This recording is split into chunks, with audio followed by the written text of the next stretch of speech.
Hello tout le monde, moi c'est Léa. Moi je suis Lorlaï. On est deux cavalières amateurs passionnés et on a créé le premier podcast pour les amoureux des sports équestres.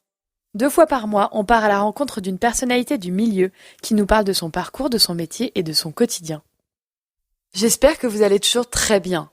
À l'heure où je vous parle, le confinement se termine aujourd'hui, le 15 avril. Mais bon, on sait tous très bien que ça va durer encore un peu, alors gardez votre calme. J'espère que d'ici là, en tout cas, je l'espère, on verra bientôt le bout. En attendant, je ne vous le répète pas, mais on reste tous chez nous. Cette semaine, c'est le très demandé Édouard Lévy que vous allez avoir la chance d'écouter dans ce podcast. Dans cet épisode, Édouard revient sur le début de sa carrière sportive, de ses différentes expériences en France et à l'étranger, mais aussi de ses participations dans la Global Champions League. Édouard nous a expliqué le fonctionnement de ses écuries, de ses chevaux de tête, et nous a aussi parlé de l'équipe qui l'entoure. Une équipe indispensable à la réussite. Je ne vais pas vous spoiler et vous laisse en meilleure compagnie avec Édouard Lévy. Ce podcast vous est présenté par la marque Seaver. Seaver est une start-up innovante à l'origine de la technologie la plus aboutie sur le marché qui permet de suivre l'entraînement, la performance et l'état de santé de votre cheval au quotidien. La gamme actuelle se compose de sangles et protège-sangles avec un capteur intégré connecté en Bluetooth sur le téléphone du cavalier. Dans une logique de prévention et pour assurer une préparation physique optimale de ses chevaux, Édouard Lévy a choisi il y a quelques mois déjà de s'associer avec la marque. La collaboration entre Édouard et Seaver est bilatérale et fertile. Édouard bénéficie d'un outil avancé pour l'accompagner dans sa poursuite de la performance au plus haut niveau, tandis qu'il offre à la start-up ses insights et ses compétences pour le développement de leur nouvelle gamme de capteurs connectés qui sera bientôt disponible. Ces capteurs seconde génération, d'ores et déjà très attendus par les utilisateurs, s'adresseront aux cavaliers de tout niveau et de toute discipline pour leur permettre d'assurer un suivi de l'état de santé et de l'état physique de leurs chevaux. Santé, performance et prévention sont les grands fondamentaux de la technologie connectée. Si vous voulez en savoir plus, je vous encourage à suivre la start-up sur les réseaux sociaux, à lire leur blog qui regorge d'articles enrichissants et surtout à télécharger leur application pour découvrir leur base de données gratuite d'exercices qui pourront vous guider dès votre retour en selle. En attendant, soyez patients, prenez soin de vous et belle écoute de ce nouvel épisode avec Édouard Lévy. Du coup, Édouard, bonjour. Merci d'être ici, d'avoir accepté de faire le podcast. Donc, on est à Bordeaux, dans la salle de conférence, et on a un public quand même. On a Alexandre qui travaille avec toi. Donc, Édouard, tu as 25 ans cette année. On vient de le corriger. Tu as eu le bac à 16 ans, c'est ça ? Ouais, c'est ça. Ok. T'avais entrepris des études en éco-gestion et puis très rapidement, tu as fait le choix de ne pas poursuivre ces études. Est-ce que toi, tu peux nous parler un peu du coup de ton parcours, de ce que tu as fait plus jeune, comment tu as commencé à monter à cheval, dans quelles conditions et qu'est-ce qui t'a amené jusqu'à aujourd'hui où tu es un des cavaliers en train d'arriver dans l'équipe de France, qui commence à faire du 5 étoiles, etc. J'ai donc eu le bac à 16 ans, pas parce que j'étais un brillant élève, plus des circonstances, j'ai sauté des petites classes, enfin voilà. Je suis rentré en économie-gestion à la Sorbonne, c'est vrai, et j'ai fait 2 jours, je crois. Et c'est vrai que j'étais très jeune, je suis arrivé dans un amphi, j'ai un peu stressé, je voyais des personnes qui avaient quasiment le double de mon âge. Ça m'avait un peu, je me voyais pas me lancer là-dedans. Et à ce moment-là, je commençais à être vraiment pris par la compétition, passionné en tout cas par la compétition. Et mes parents m'ont toujours soutenu, ils voulaient que mon bonheur. Et voilà, quand je suis rentré un soir, je leur ai dit, je sais pas si je vais pouvoir faire les deux. Et on s'est servi du fait que je sois jeune pour se dire, allez, on se laisse 1 an. On voit si t'es vraiment mordu de ça, si t'es passionné, et puis si t'as les épaules pour faire ce métier, qui est pas un métier si facile. Et voilà, je regrette pas. T'as pas de regret, ouais, jamais ? Non, jamais. Forcément, peut-être de temps en temps, comme j'ai démarré ce métier à 16 ans, voilà, peut-être que la période 18-22 ans, où on peut un petit peu lâcher prise, profiter de sa jeunesse, partir en vacances avec les copains, voilà, ça forcément on ne le vit pas. On est en compétition tous les week-ends. Nous, le samedi soir, on pense au Grand Prix le lendemain, on se dit pas qu'est-ce qu'on va faire. Voilà, peut-être un peu ce côté-là que maintenant est complètement dépassé, bien sûr, mais à 20 ans, 21 ans, c'était peut-être un petit peu la frustration, disons. Mais c'est un métier qui apporte beaucoup de richesse, on voyage beaucoup, et puis les chevaux, c'est un éternel recommencement, c'est chouette. Tu es passé par les écuries de Patrice Delaveau et ensuite de Ludger Beerbaum, si je me trompe pas. Est-ce que tu peux nous parler un peu de ces expériences et de l'importance qu'elles ont eue dans la construction de ta carrière jusqu'à aujourd'hui ? Alors, je suis arrivé chez Patrice Delaveau à 16 ans, donc juste après le bac. Ça a été ma première expérience, disons, professionnelle, en tout cas à plein temps dans les chevaux. Patrice était en pleine forme avec un piquet de chevaux incroyable. Il était dans le top 10, il gagnait plein de grands prix. Donc c'était incroyable d'être en immersion avec un cavalier de ce niveau-là. Et puis au fur et à mesure des mois, il y a vraiment une belle entente entre nous. Moi j'ai essayé de travailler au maximum, de le satisfaire. Et puis Patrice, s'est développé un côté amitié, presque familial aussi avec Sabrine. Donc pendant 3 ans, ça a été vraiment mes débuts en tant que professionnel. Et justement, à partir d'un moment où il y avait presque trop de familiarité, j'étais presque trop comme chez moi à la fin. Patrice m'a dit maintenant il faut aussi que tu ailles ailleurs. Et c'est là où il a contacté Ludger Beerbaum. Et là donc je suis reparti à zéro. Chez Patrice, j'avais eu la chance de faire 3 championnats d'Europe. Et après chez Ludger, je suis reparti un petit peu de zéro où j'ai été cavalier maison, groom, cavalier maison, puis après un peu de cavalier concours jeunes chevaux. Donc ça m'a ouvert beaucoup d'horizons que je connaissais pas forcément. Et surtout, ça m'a endurci humainement d'être un peu loin de chez soi, de pas forcément avoir un contact amical avec les gens autour de soi. J'étais là-bas pour bosser, pas pour me faire aimer ou pas aimer.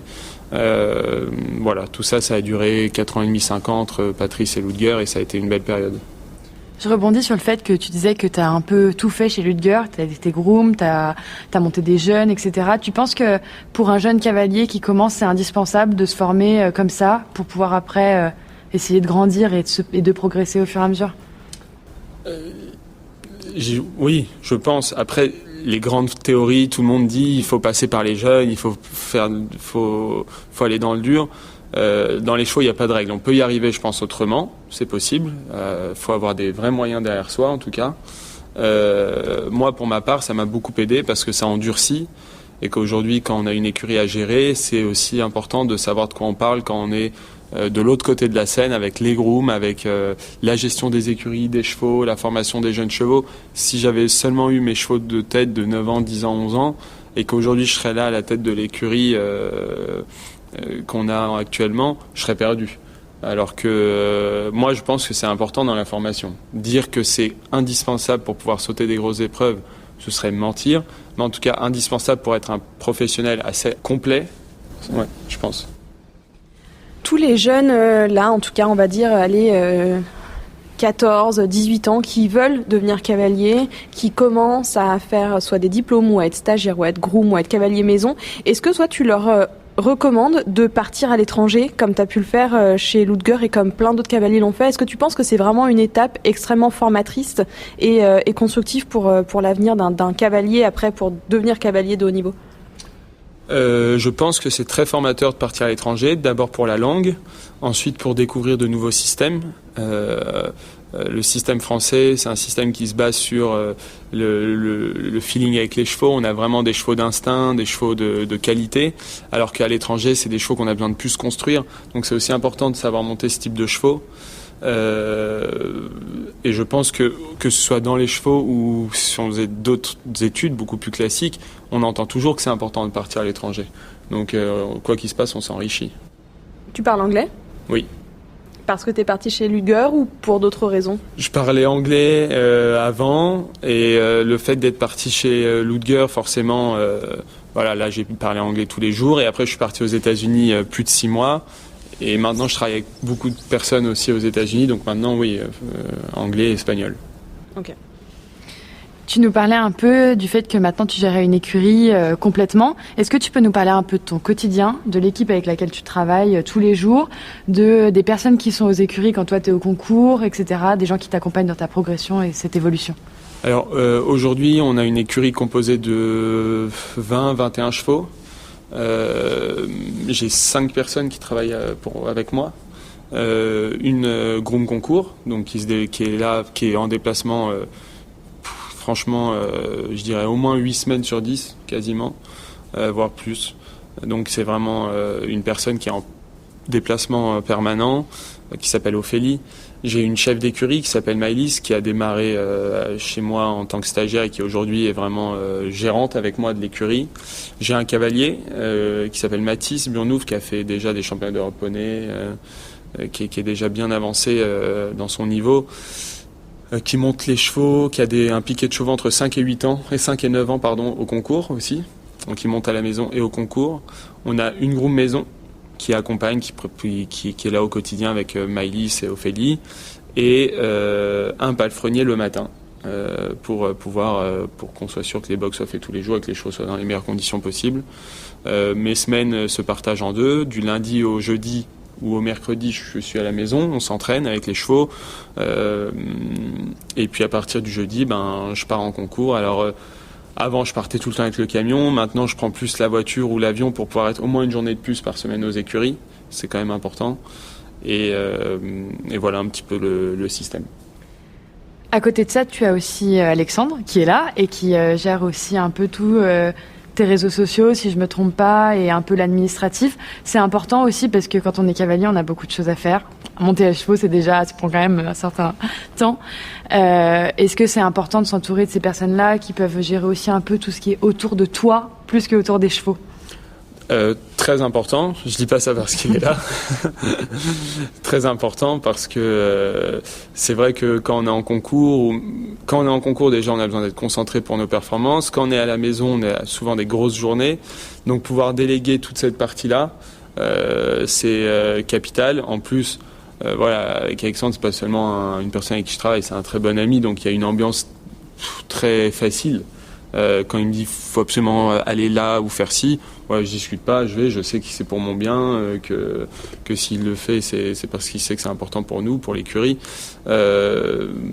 Et à partir du moment où en plus je suis en confiance, vraiment je délègue et je fais, je suis les yeux fermés, et jusqu'à présent on a toujours eu de beaux partenaires autour de nous, et je pense une bonne image dans l'écurie. Là, tu t'es installé dernièrement, septembre, je crois, l'année dernière, dans une nouvelle écurie, donc à l'Écode, dans le Calvados.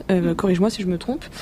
Dans une structure existante où tu es, je crois, locataire. Est-ce que tu peux nous parler un peu de ton déménagement? Déjà, pourquoi à ce moment-là avoir déménagé? Et aussi, pourquoi le choix de ne pas avoir ta structure, mais d'arriver dans une structure qui existe déjà, où tu, en gros, poses tes valises et bénéficies de ta structure-là, d'avoir le statut de locataire? Est-ce que ça a été pour toi un choix un peu stratégique par rapport à la suite de ta carrière?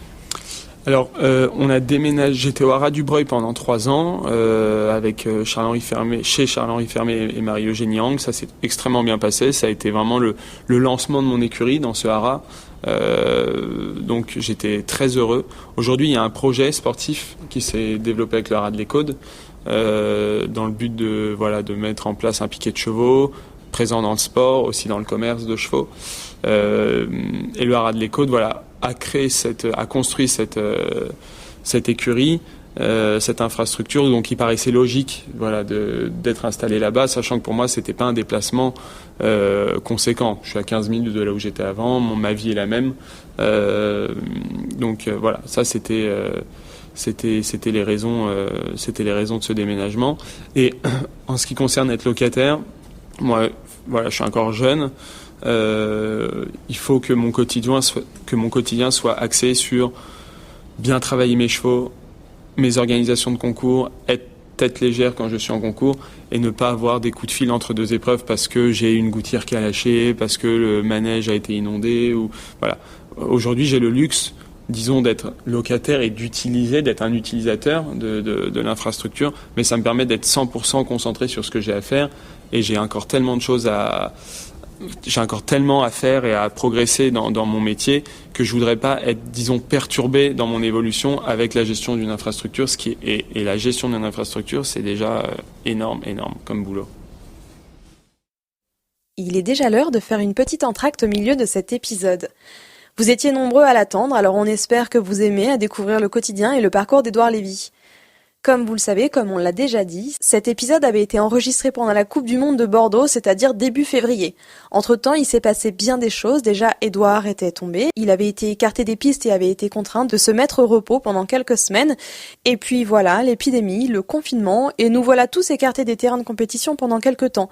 Voilà qui rend cet épisode un poil obsolète, donc si vous avez des questions concernant l'actualité, la nôtre, celle d'Edouard, vous pouvez nous poser des questions en message privé et on essaiera de se faire relais des informations. Aussi, je voulais vous inviter à suivre avec attention et assiduité les réseaux sociaux de notre partenaire Siever, qui va bientôt pouvoir commencer à distiller les premières informations concernant sa 2e génération de capteurs connectés. Alors rendez-vous sur Facebook ou Instagram pour suivre l'actualité de la marque Siever.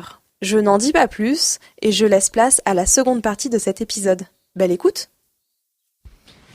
On va un peu changer de sujet et j'ai envie de dire que depuis environ 2 ans, t'es le cavalier à la mode, un peu. T'as explosé, que ce soit en termes de résultats, de chevaux, de partenaires et on y reviendra. Est-ce que tu peux nous expliquer un peu ce qui s'est passé pour toi? Comment est-ce que t'as géré ça? Comment tu le gères aujourd'hui? Et comment est-ce que tu l'entretiens aussi finalement? Parce que c'est important. Je sais pas. J'ai eu la chance d'avoir des très bons chevaux, un petit peu d'une manière simultanée, d'avoir eu un piquet de chevaux qui est venu à moi et qui m'a propulsé. Comme c'est pas si courant d'être jeune et d'avoir la chance d'avoir ces chevaux-là, ben forcément on est mis en avant. J'ai pas du tout de pression vis-à-vis de ça. Je suis très bien entouré. Avec mes équipes aux écuries, avec Alexandre, avec mes parents. J'ai plein de défauts, mais par contre j'ai la tête sur les épaules. Les concours, c'est un éternel recommencement. On peut faire des très bons concours, des moins bons. Je suis pas du tout dans une euphorie de me dire voilà, super en ce moment, ça fait 2 ans que je suis dans le 5 étoiles. Ça va top pour moi, etc. Non, je regarde ce qu'il faut que j'améliore. Mon but n'est pas juste d'être présent dans le 5 étoiles. Mon but plus tard sportivement, c'est de faire partie vraiment des meilleurs. Et ça, j'ai encore une longue route, donc c'est agréable, c'est chouette de sentir qu'on a du soutien, très chouette, mais je désaxe pas quoi, je suis loin d'être arrivé. T'as plein de défauts? Sûrement. On a tendance à penser quand même, donc, et tu le disais, que le métier de cavalier est un métier quand même génial, et ça l'est, mais que tout est rose, parce que c'est ce qu'on voit par les réseaux sociaux, que le grand public en tout cas n'a accès qu'à la partie immergée de l'iceberg, c'est-à-dire les beaux concours, les beaux chevaux, tout ce qui se passe bien.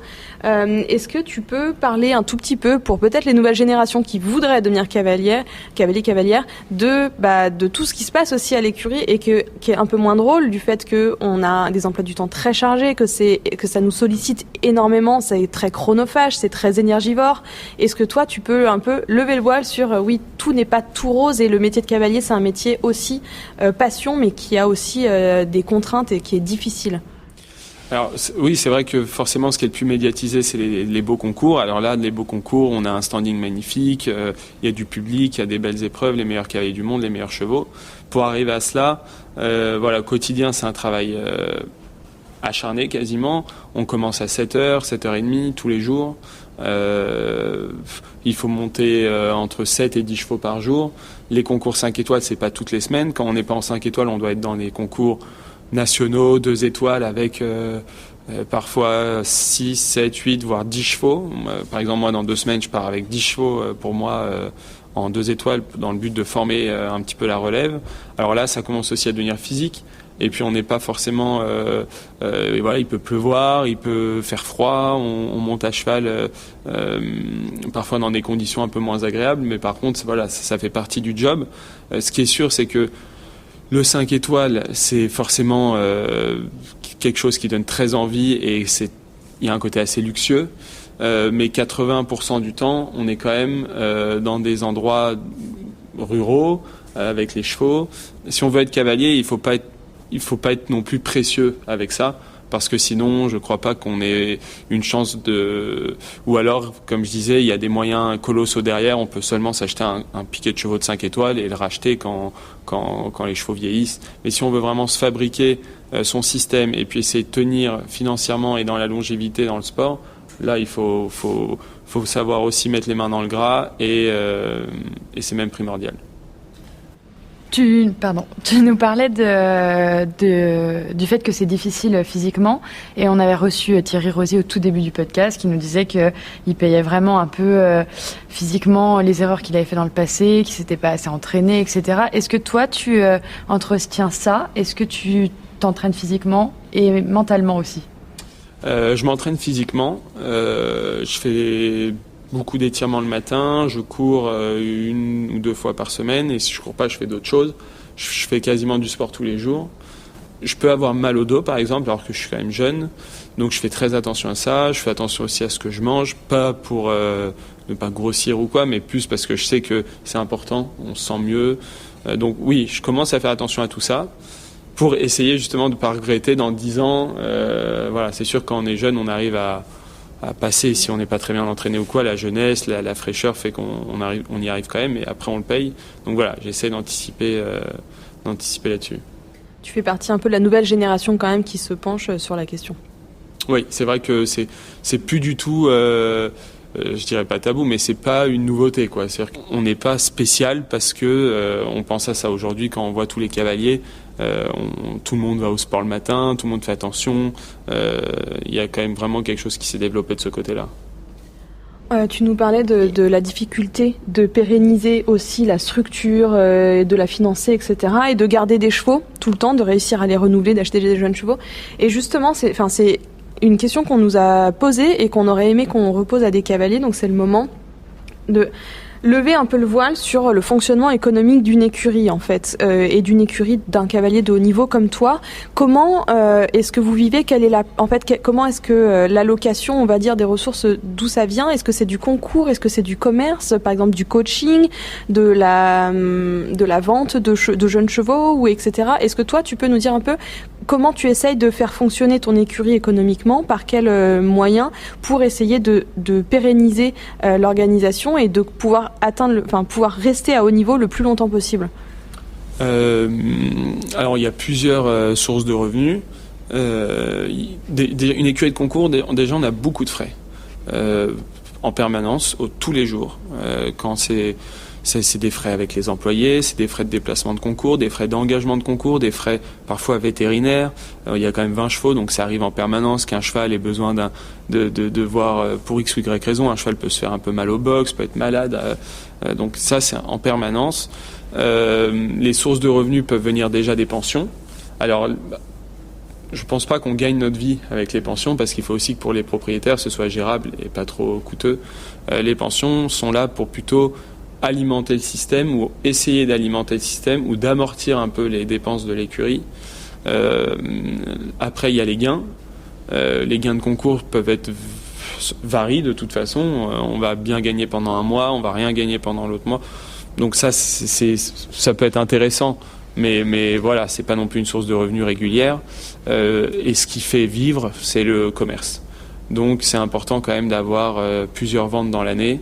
En tout cas, moi, c'est mon fonctionnement. C'est comme ça que j'arrive après à renouveler le piquet de chevaux, pouvoir peut-être avoir un employé en plus, du coup avoir les chevaux qui sortent plus souvent, du coup un cavalier, et puis choisir un bon cavalier. Donc de temps en temps, on a une frustration sportive parce qu'on perd un cheval, mais on sait que c'est pour poser d'autres briques à notre édifice, et qu'après notre système s'améliore, et que peut-être dans 5 ans, on arrive à avoir un système optimal pour les chevaux. C'est ce que Sophie Dubourg nous disait aussi dans le podcast, c'est que souvent on tapait un peu sur les doigts des propriétaires qui vendaient les chevaux, etc., qui marchaient bien, mais que c'était souvent une manière de rebondir pour le cavalier, d'avoir un passage à vide pendant 6 mois, 1 an, 2 ans peut-être, et pouvoir reconstruire un vrai piquet de chevaux, et c'est indispensable aujourd'hui. De toute façon, les chevaux sont pas éternels. Une fois qu'on a refusé de vendre un cheval et qu'on arrive à l'âge de 15-16 ans, si on fait ça avec tous nos chevaux, à un moment donné... Ok, on a des coupes sur la cheminée, mais on n'a rien construit. Alors que de temps en temps, pour X ou Y raison, un cheval ne soit pas à vendre, même moi j'en suis très heureux si je peux garder un cheval.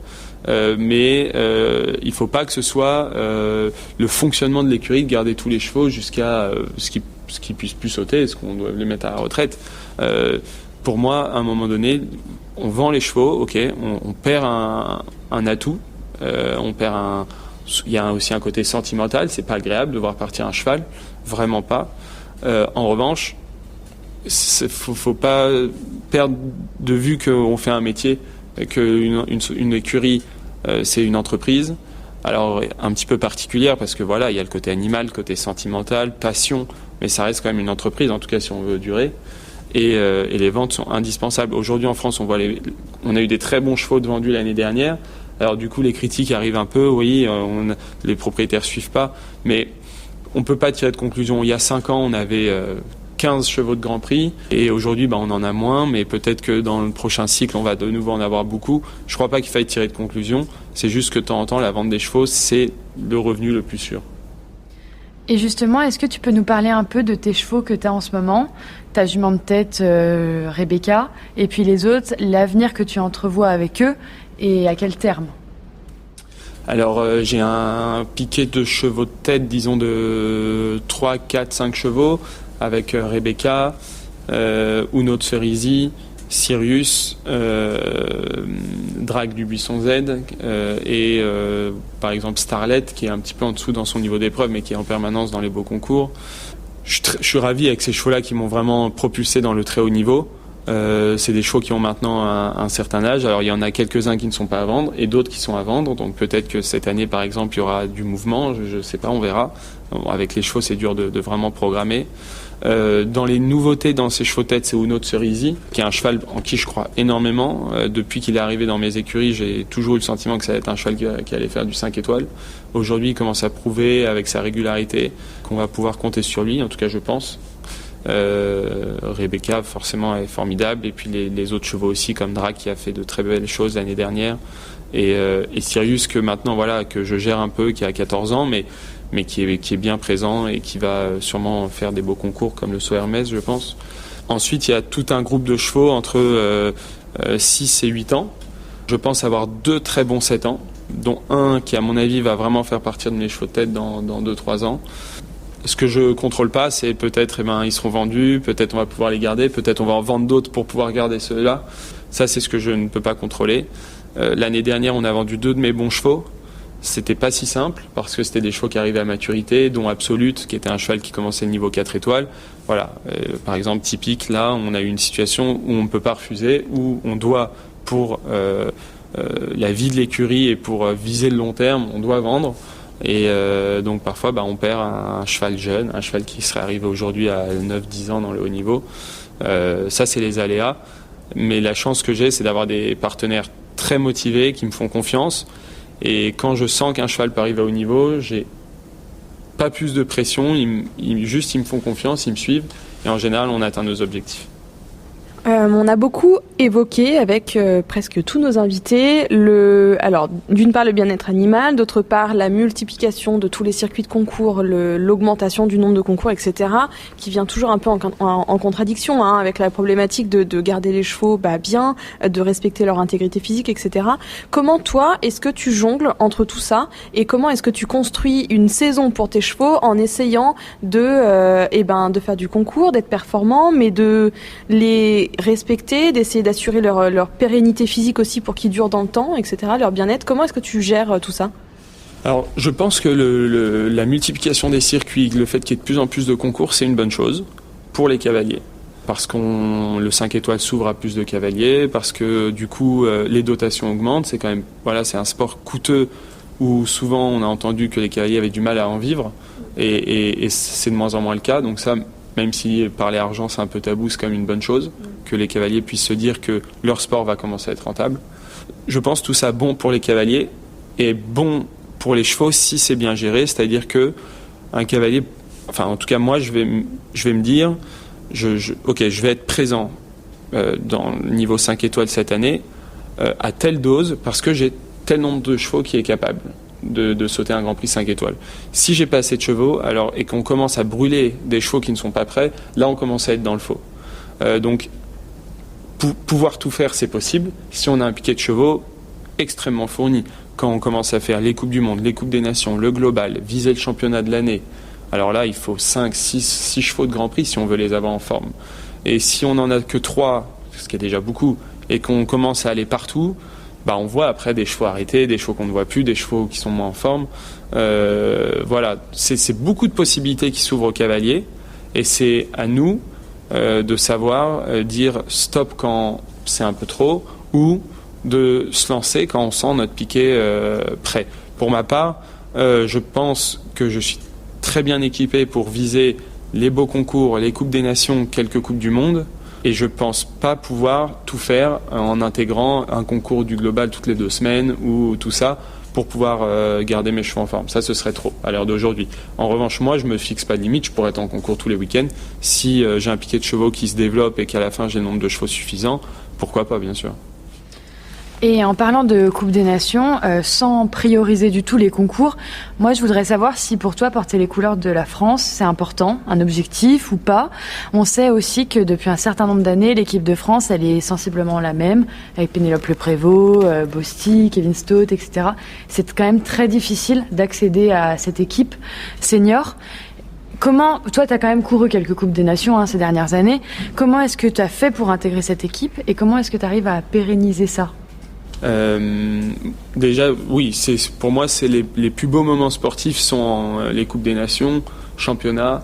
De toute façon, on le sent quand on va à la Baule, quand on va à Aix-la-Chapelle, il y a une atmosphère différente que lorsqu'on fait un autre concours 5 étoiles. C'est pas le même sport. On sent les chevaux qui arrivent en pleine forme, on sent les cavaliers complètement motivé, concentré, on sent qu'on ne vit pas un moment comme un autre dans une Coupe des Nations ou dans un championnat. Donc moi, c'est ce qui me motive le plus. Intégrer l'équipe de France, forcément, c'est pas facile. La France est une grosse nation. Pour ma part, c'est vrai que ça fait 3 ans maintenant que je fais 2-3 coupes par année, donc je me sens bien intégré, sans me sentir même loin de là un pilier, mais en tout cas bien intégré. Pour ce qui est des Coupes des Nations, je pense qu'il faut avoir du recul, il faut se dire que c'est la France qui concourt, il ne faut pas regarder pour soi. Si on n'est pas sélectionné, c'est qu'on n'est pas prêt à apporter quelque chose à l'équipe. Le but, c'est pas de faire une coupe pour faire une coupe et de se dire super, j'ai porté les couleurs de l'équipe, mais j'ai fait 8 et 8 dans la coupe.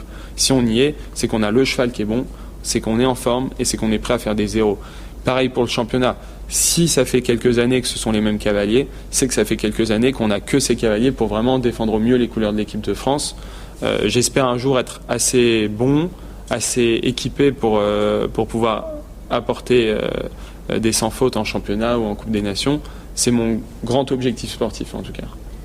Tu sais, on discutait, on avait posé la question à Steve Gerda parce qu'on a eu la possibilité d'assister à sa conférence en fin de conférence, de savoir voilà qu'est-ce qui fait la différence entre un bon cavalier du circuit national et un top cavalier du circuit international, et on en reparlait de ça avec Kamel Boudra dans notre dernier épisode, et Kamel nous disait il faut pas que être bon à cheval, on a des très bons cavaliers avec des très bons chevaux qui sont à des moments précis pas sélectionnés pour un championnat ou pour une coupe, pour des raisons qui ne sont pas des raisons de performance. On va dire le cavalier est incroyablement bon, très bon pilote, le cheval aussi, mais il y a aussi une grande dimension de gestion de la pression quand même et de gestion de l'enjeu qui rentre en compte. Est-ce que toi tu considères que tu vas réussir à rentrer dans ce lot-là de cavaliers qui arrivent à gérer la pression, qui arrivent à être des cavaliers de championnat en fait? Oui.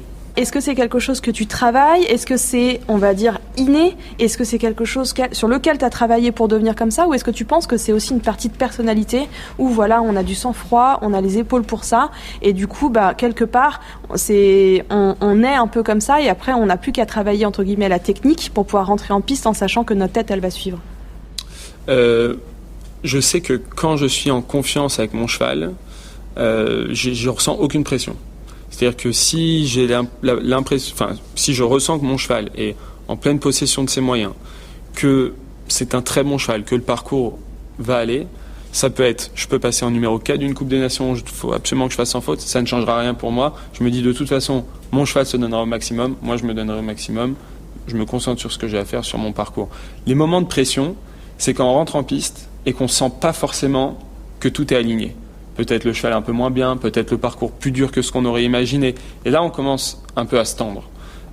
Mais dans un championnat, normalement, on arrive avec notre cheval en forme, notre meilleur cheval. Si on est sélectionné, c'est que ça fait partie des très bons chevaux. Donc pour moi, à ce moment-là, normalement, on a juste à faire ce qu'on sait faire et ce qu'on doit faire. Donc je me projette, parce que ça ne m'est pas arrivé dans un championnat senior.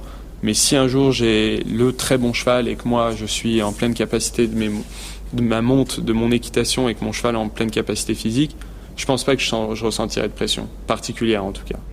Et ça, tu l'as travaillé notamment avec un coach mental, ou pas du tout, c'est juste ta personnalité, t'es comme ça et... J'ai pas forcément travaillé ça, J'ai vu pendant quelques mois, pas un coach mental, mais plus une personne avec qui on dialogue, quelqu'un qui est spécialisé, bien sûr, mais on échangeait plus sur...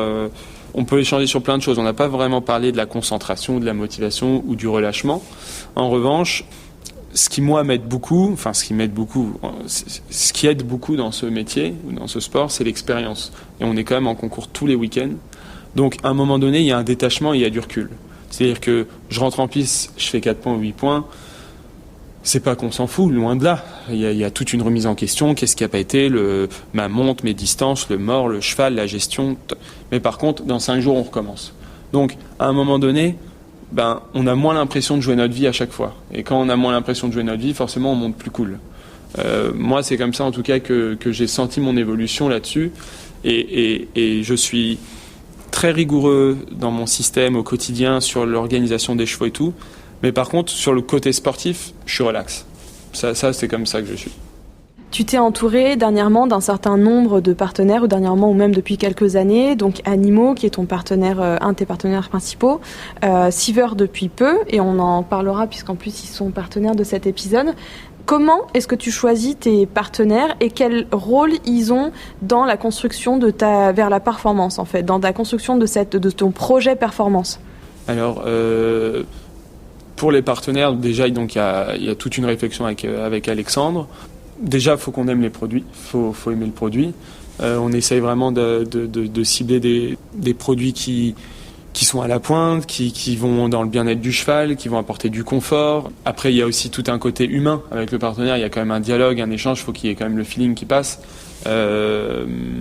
Et après, il y a un rapport de confiance. Alors, le rapport de confiance, il démarre déjà avec Alexandre. Quand Alexandre me dit, tu sais, voilà, je pense qu'on va démarrer quelque chose. Alors moi, je sais que de toute façon, c'est pour le bien de l'écurie, c'est pour le bien de mes chevaux, pour mon bien. Donc, je démarre souvent un partenariat en confiance, déjà. Rien que par rapport au contexte. Après, c'est aussi à eux de nous vouloir. Là où j'ai le plus de satisfaction, c'est j'adore même mes nouveaux partenaires, profiter du fait que j'ai des bons chevaux et de pouvoir mettre en avant certaines marques, c'est formidable. Mais il y a aussi tout un côté avec mes tout premiers partenaires, quand j'étais très jeune et beaucoup moins visible, comme Animo, qui m'ont dit voilà, on croit en toi, prends et puis va au plus loin. C'est sûr qu'aujourd'hui, quand je reçois une ou deux autres propositions, j'ai pas envie de leur tourner le dos à ce moment-là, parce qu'ils ont cru en moi au début et j'essaie d'être le plus fidèle possible, parce que évidemment on n'est pas avec eux au quotidien, mais ça fait vraiment partie de l'équipe, et les partenaires, ils croient en nous, ils croient en nos chevaux, ils croient en notre réussite, donc on a envie de les mettre en avant le mieux possible.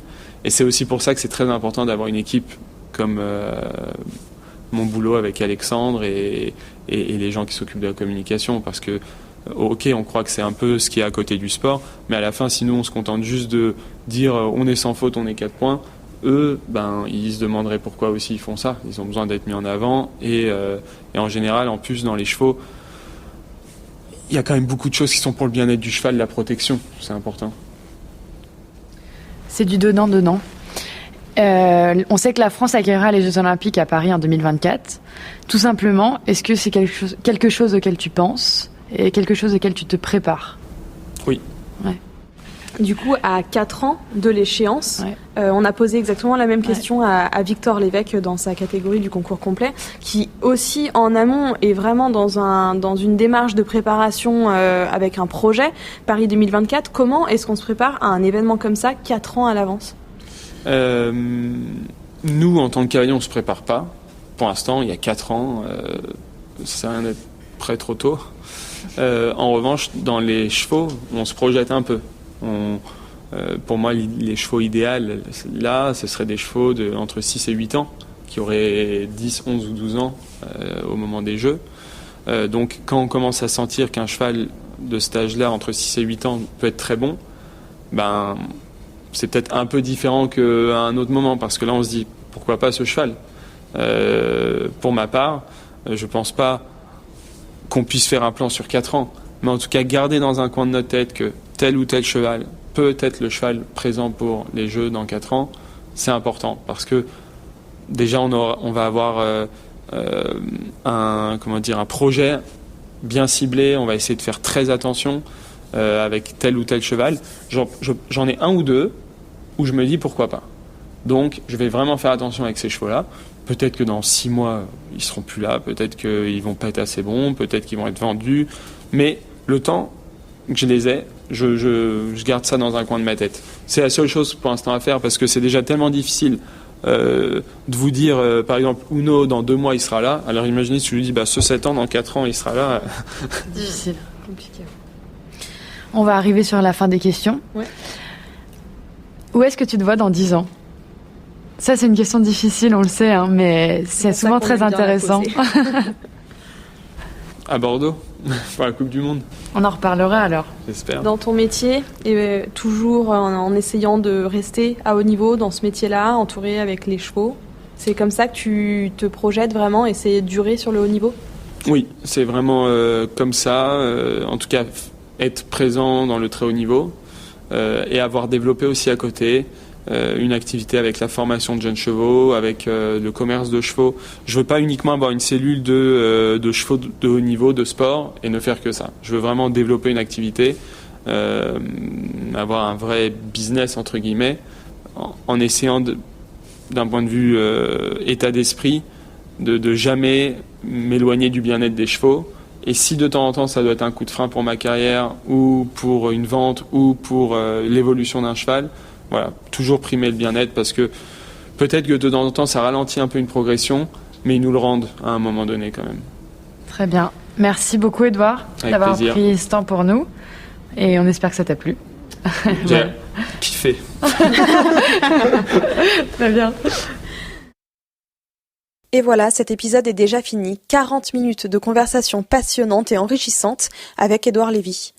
Nous vous invitons à retrouver Édouard ainsi que Siver sur leurs réseaux sociaux respectifs, et puis nous aussi qui sommes présentes sur Instagram, sur Facebook principalement, mais aussi sur Twitter, sur LinkedIn et sur YouTube.